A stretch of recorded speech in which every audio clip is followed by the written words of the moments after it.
여러분 모두 그리스도 예수 그 주님의 은총 안에서 강건하시기를 간절히 축복합니다. 주여, 저는 당신의 오묘함을 모두 알려 하지는 않습니다. 제게는 그럴 지적 능력이 없습니다.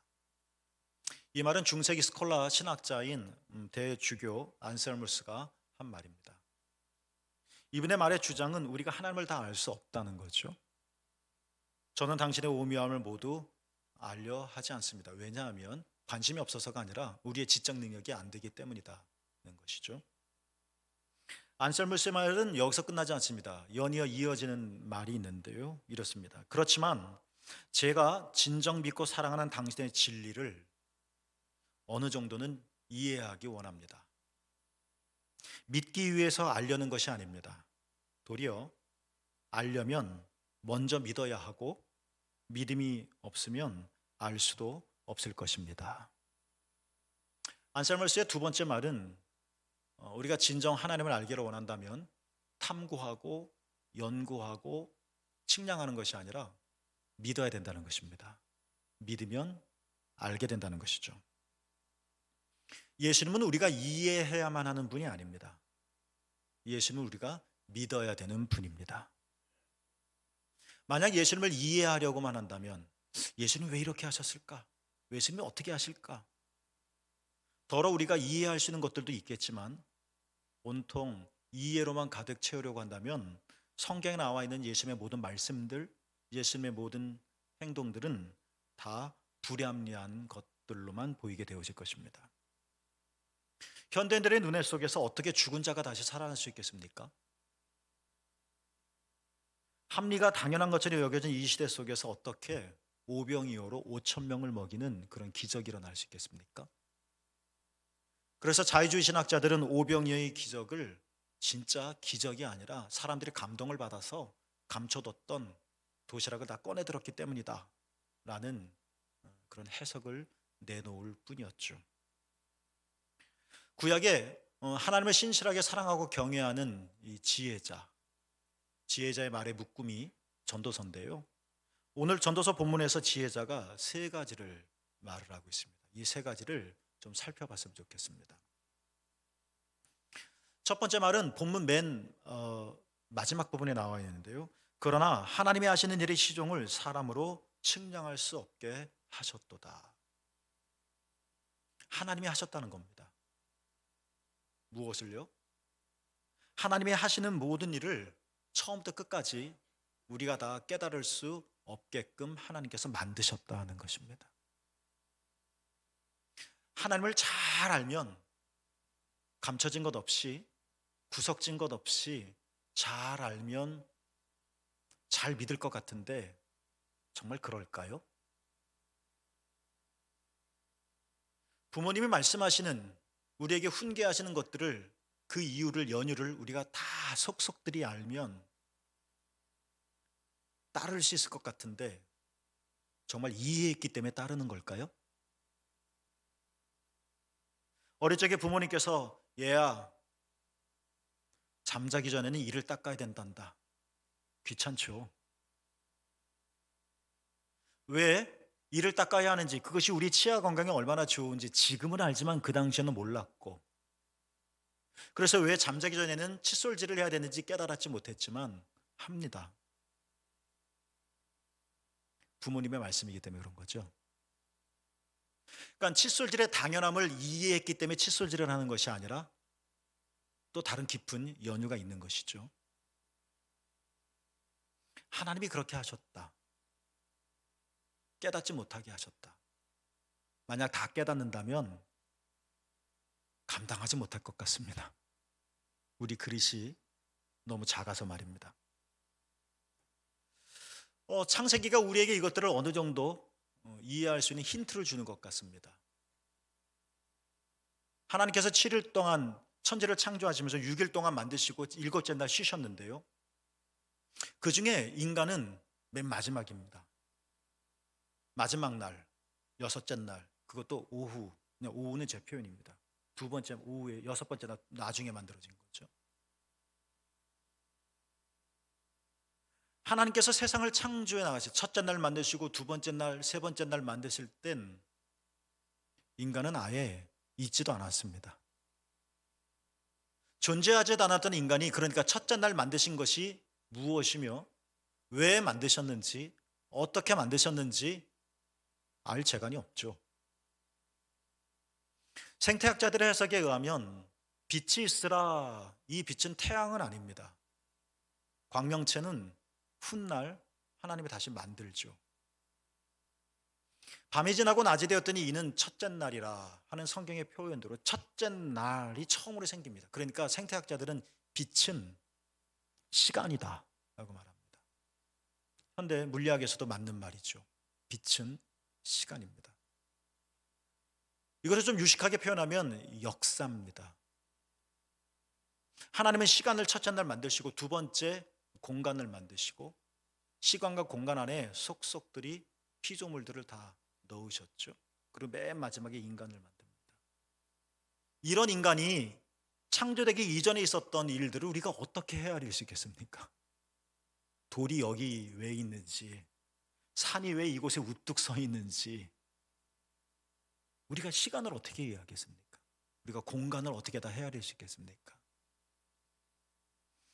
성경에 또 재미난 말씀이 있습니다.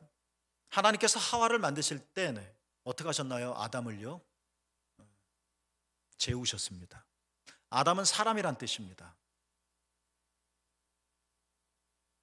아무것도 모릅니다. 잠을 잤으니까. 잠을 자는 동안에 아무것도 모르는 순간에 하와가 만들어져 있었습니다. 깨어봤더니 우리가 어찌 알 수 있을까요? 잠을 자고 있는데. 하나님이 하시는 일의 처음과 끝을 우리가 다 깨닫지 못한다. 그렇기 때문에 하나님의 창조와 하나님의 역사는 우리에게 언제나 신비와 경외감으로만 남아 있어야 하는 겁니다.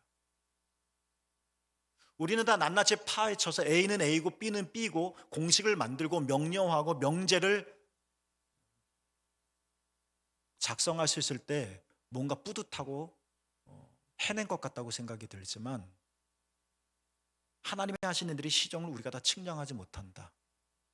그냥 덜어는 신비함으로 남겨둬야 하고 덜어는 경외함으로 바라봐야 되는 부분들이 있다는 겁니다. 우리는 그것도 정복하려고 하는데요. 그러나 신비함은 경외함은 모호함이 아닙니다. 이것은 뭐 그런 거지 하면서 당연하게 여기는 것이 아닙니다. 무관심하게 두는 것도 아닙니다. 알 수 없지만 이해할 수 없지만 설명할 수 없지만 측량할 수 없지만 신비함으로 다가옵니다. 그래서 내 마음을 두근두근하게 만듭니다. 내가 다 설명할 수 없지만 뭔가 내 심장을 뛰게 만듭니다.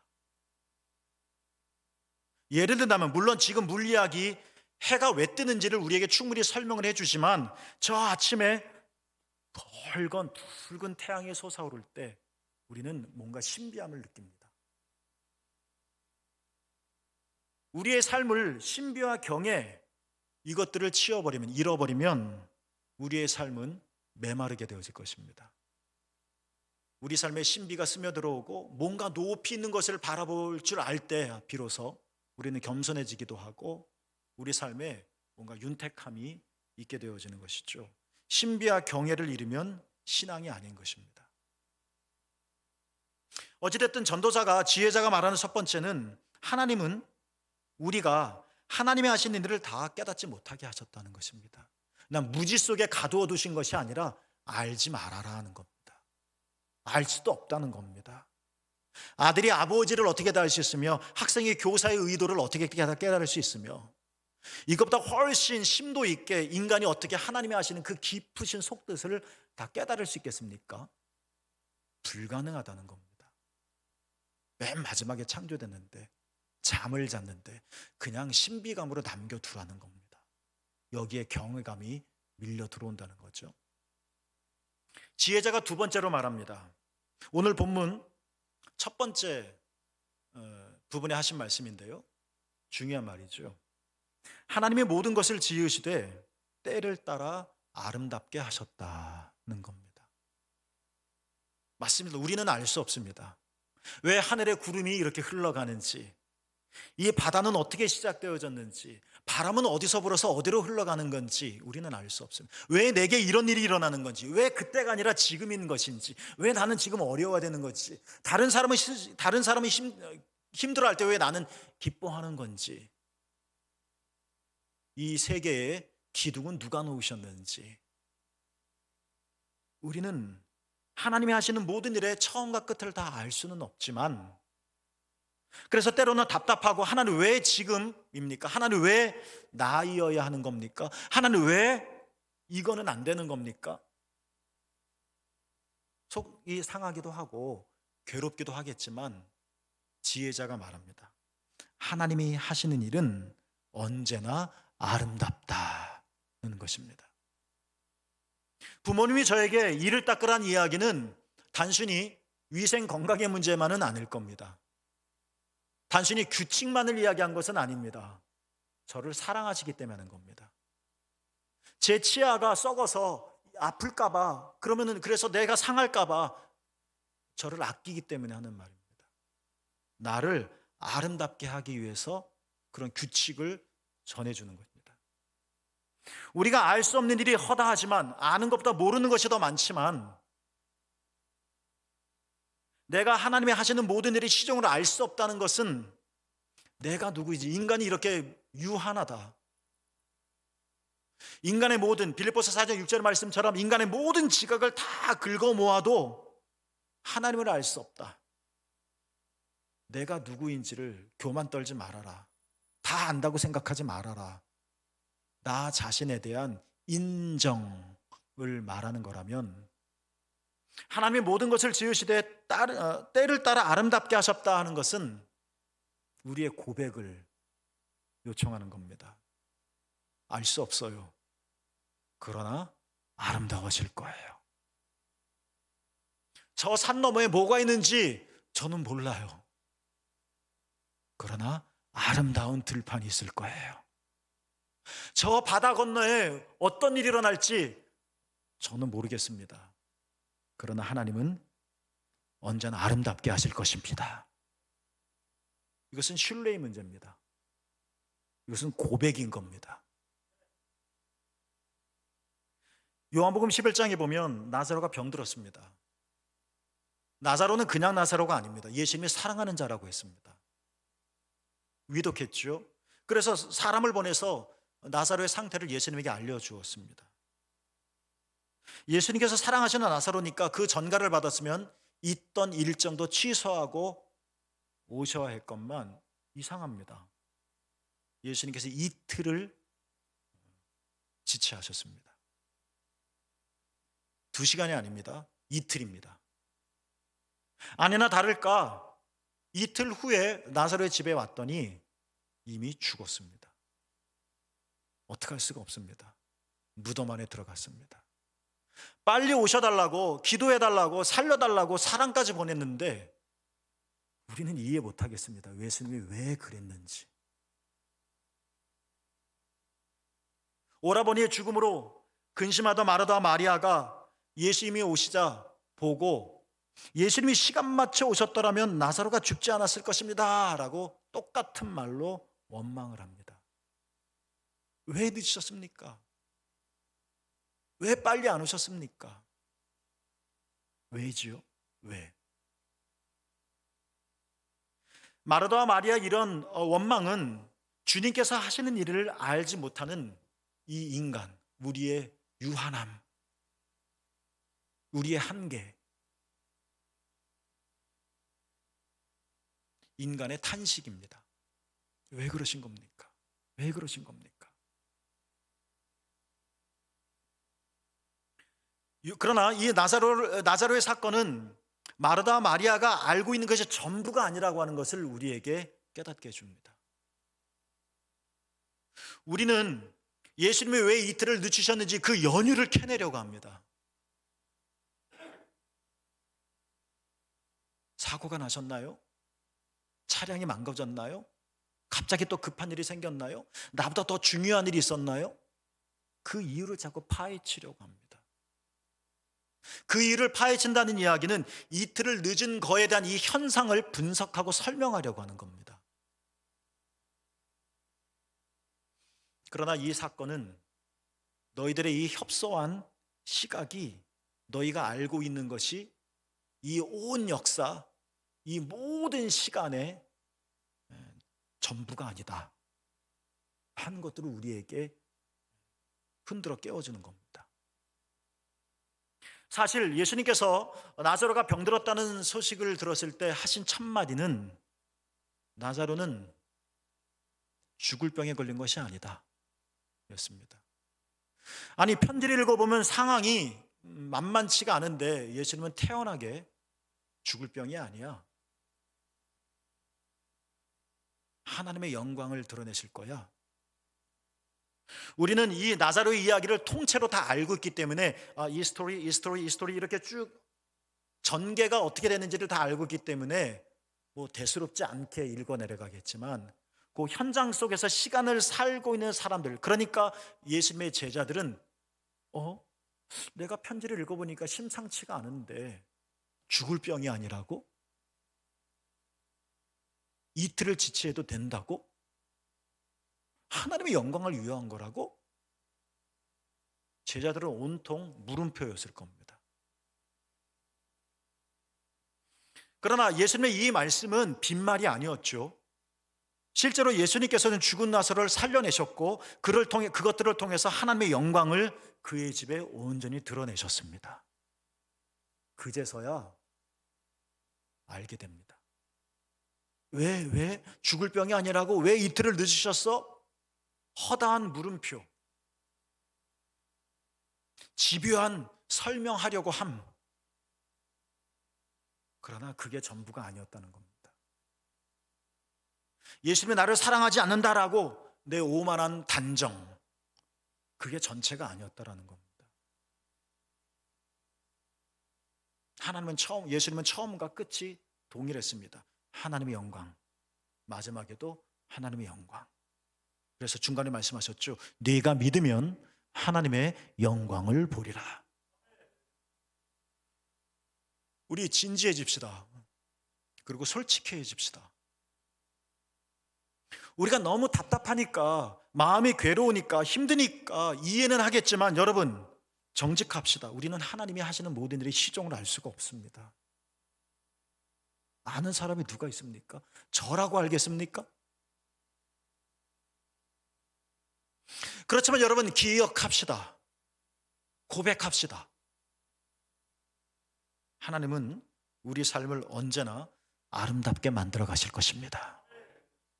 내가 지금 진흙탕에서 절퍽절퍽 거리지만, 그러나 하나님께서 이것조차도 아름답게 만드실 거라는 겁니다. 재물 없이 이삭을 데리고 모리아산 반대편에 오르지만, 왜지? 끝없는 질문이었었지만, 헤아릴 수 없었지만, 그 시간 모리아산 반대편에서는 염소가 있었습니다.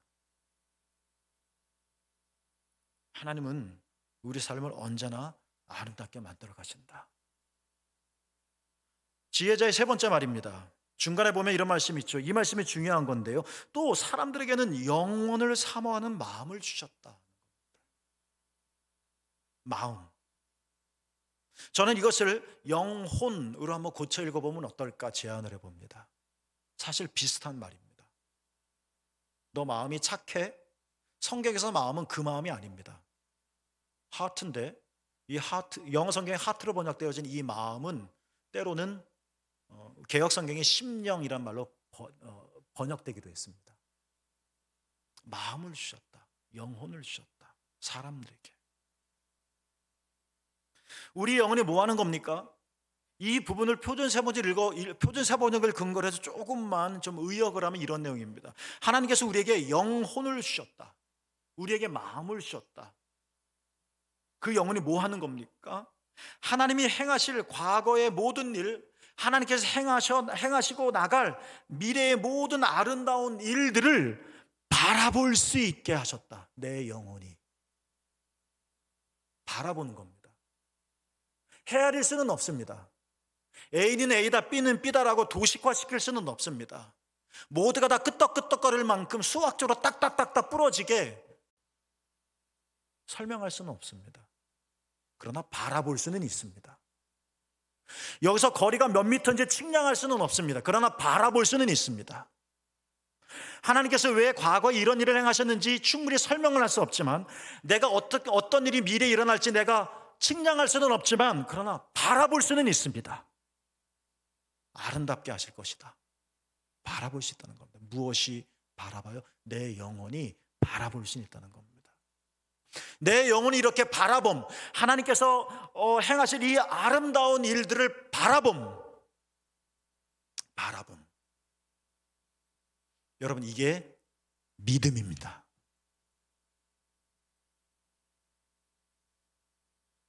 마커스 버그라고 한 사람이 믿음이 무엇이냐라는 라틴어를 통해서 세 가지로 분류를 한 적이 있었는데요, 그가 제안한 믿음의 세 번째 의미는 이런 겁니다. 새로운 시각을 갖는 거라고 말했습니다. 헤로드 쿠시너라는 사람도 그런 말을 했습니다. 전체의 세계를 보게 만드는 겁니다. 마리아와 마리아의 시각, 제자들의 시각이 아니라 하나님의 전체적인 시각을 바라볼 수 있는 눈을 갖는 것, 이게 믿음이라고 말을 했습니다. 우리는 설명할 수 없지만 그러나 바라볼 수는 있습니다. 월터 브루그만이라는 구약 신학자는 이것을 예언자적 상상력이라고 말을 했습니다.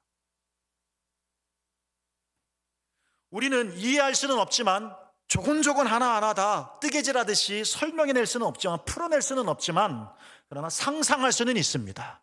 왜 그렇게 될지 우리가 합리적으로 논증할 수는 없지만, 그러나 우리는 상상할 수는 있습니다. 이게 믿음이라는 겁니다. 창세기 12장, 아브라함은 믿음으로 출발을 했습니다. 그 걸음은 아폴로의 달 착륙보다 더 위대한 걸음입니다. 그렇지만 이 위대한 발걸음을 뗀 아브라함조차도 부끄러운 일을 많이 저질렀고 실수도 많이 했습니다. 위대한 첫걸음을 뗀 아브라함인데, 가뭄이 무서워 애굽으로 피했고, 애굽에서 아내를 누이라고 말했고, 그것도 2번이나 말을 했고, 기다리지 못해서 하갈을 통해서 아들을 낳기도 했고, 그래도 하나님의 약속을 믿지 못해서 얘가 내 아들입니다, 내 상속자입니다, 이스마엘을 가리켜 말하기도 했습니다. 그러나 중요한 것이 있습니다. 아브라함은 순례길을 멈추지 않았다는 겁니다. 가다가 다리를 절뚝거리기도 하고, 깊은 수렁에 빠지기도 하고, 후에 막심한 일을 저지르기도 하고, 이 순례의 길이 터무니없게 여겨지기도 하고, 너무 힘들어서 되돌아가고 싶기도 하고, 수치스러워서 관두고 싶기도 하고, 그런데도 계속 갔다는 겁니다. 왜요? 아무 생각이 없어서요? 믿음이 있었기 때문에 그렇다는 겁니다. 아브라함의 믿음은 무엇입니까? 때로는 고단한 삶, 뭔가 순례의 길을 걸어가면 하나님께서 매일매일 나에게 막 생생한 새로운 것들, 기적 같은 것들을 보여주실 줄 알았는데, 그냥 다 인간사 똑같은 이 순례의 걸음, 그런 삶이라 할지라도, 그래서 심심하고 밋밋한 이런 순례의 길이라 할지라도 믿음이 있었기 때문에. 어떤 믿음이요? 마치 마커스 버그가 얘기한 것처럼, 아브라함아, 내가 너에게 더 좋은 날을 보여줄 거다.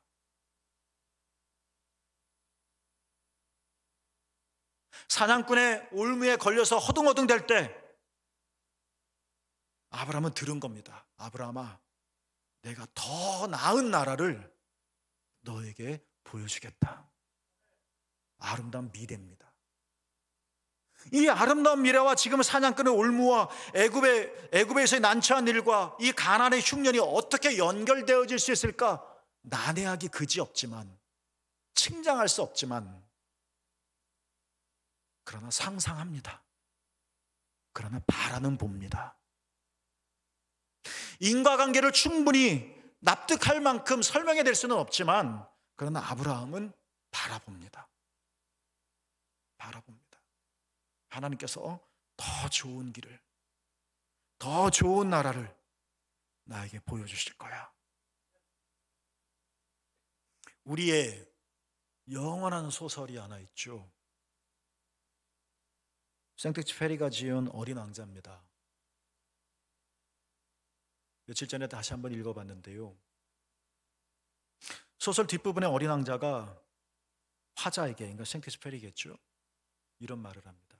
사막에, 생텍쥐페리는 비행하다가 사막에 떨어졌고, 어린 왕자는 별별별 자기가 살고 있는 별 325호인가요? 거기서 이 관계, 이 장미와의 관계의 어려움 때문에 호련히 별 여행을 떠나 6개의 별을 여행하다가 뭔가 뭐 특별한 거 이렇게 경험하지 못해서 지구에 떨어지죠.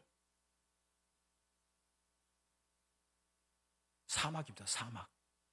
난파된 사막. 방황할 만한 사막.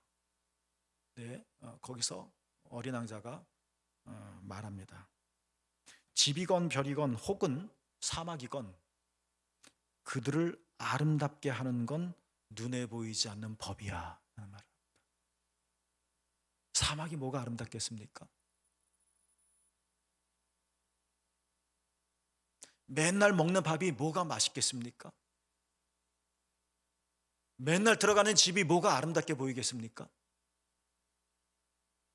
그러나 그 집이 맨날 보는 저 별, 아무것도 없는 황량한 사막, 아름답게 하는 게 있는데 그것은 눈에 보이지 않는 거라는 겁니다.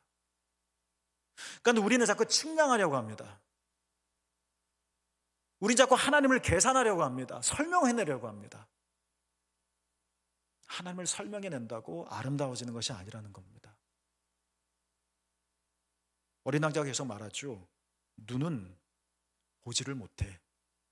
마음으로 찾아야 해. 여기서도 마음입니다. 전도자도 말했잖아요. 영원을 사모하는 마음을 주셨다. 진짜 내 삶을 아름답게 해주는 그 무엇을 볼 수 있는 눈, 이게 우리의 영혼이고, 그것을 상상하며 바라보는 것, 그것이 믿음이라는 것입니다. 그래서 시인은 오래전에 시편 119편 18절에 이렇게 말했는지 모릅니다. 하나님, 내 눈을 열어주십시오. 그래서 주의 율법에서 놀라운 것을 보게 하옵소서.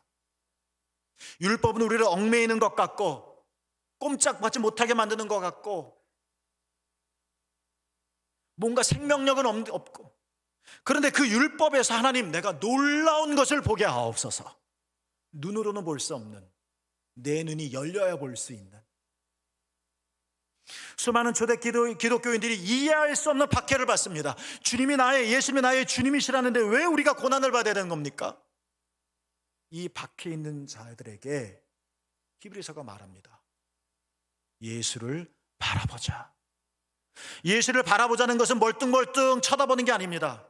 예수님의 형체가 어느 인종인지, 머리빛은 어떤 색깔인지 계산하는 게 아닙니다. 측량하는 게 아닙니다. 설명하는 게 아닙니다.